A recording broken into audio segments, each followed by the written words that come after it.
I'm Missy Moreno, and I am from Pittsburgh / Homestead Munhall areas where I grew up. I'm an alumni of Point Park University's Conservatory of Performing Arts, and I've been in Chicago for the past half a decade.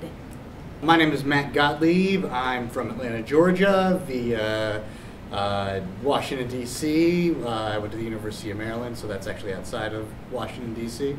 And I've been living in Chicago for the past 6 years. I entered Point Park as a transfer student. Actually, I went to CCAC, and all of those credits transferred, and I was like, oh, I'll go to that Point Park school for theater education because I was like, I want to make money someday. Or I didn't know what I was doing, really. So I got here, and during freshman year, which you start out as a freshman, which I'm really glad I did, you have to be on crew for the shows and stuff. So I got to crew the shows, and that year it was, I did Floyd Collins, that was in the studio theater at Pittsburgh Playhouse, and it was just so mind-blowing that I was like, drop the education major and just really wanted to pursue theater full-time. And so I did the full 4 years here at the conservatory because I really didn't have much of a theater education background, as in like, I didn't really know what that was. And so I just went full throttle and had probably one of my favorite experiences in life going through the 4 years at COPA. I think that Point Park acting program really helped to nail down technique in such a way that as an improviser and comedian, you're really supposed to rely on, I guess, wit, even though not really. You're supposed to be able to rely on your impulses because you have already learned so much technique that when you're on stage and in the moment, you don't have to worry about any of the technical stuff. You can just be present and know that all of those tools will come into play. So when I arrived in Chicago and at Second City, I was really just learning their style of how you approach a character and how you approach scene work, which was more from like feeling and more from emotion and more like going with your impulses.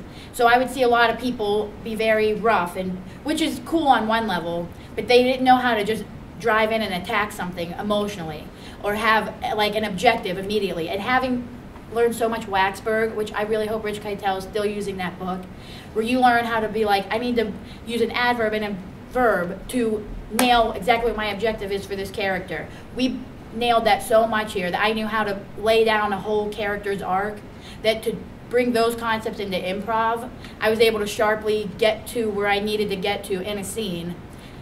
So it was really a marriage of the two things has caused it to be like a streamlined, boom, I have an instant character because I already know how to flesh one out in a play. And so I'm just applying that same thing to my raw emotions when I'm talking to somebody else. So in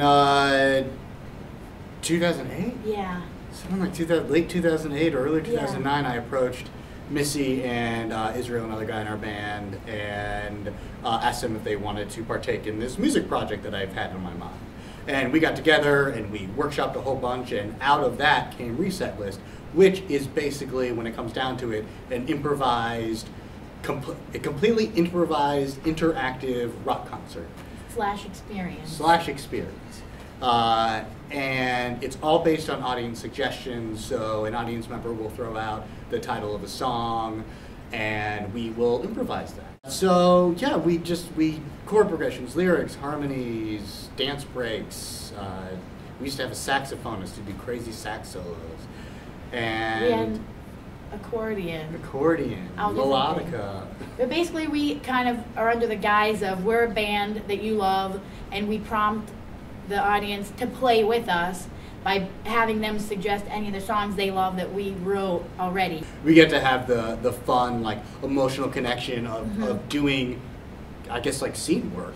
And we also are getting to make them, like, it's kind of like Obama. He was like, be the change you want to see. Like, yeah. And Gandhi said it, but I think Obama said it best. Sure, someone said it before Obama, but he doesn't matter. But you know, we get to be the music we want to see, and we actually get to be the music that you want to see.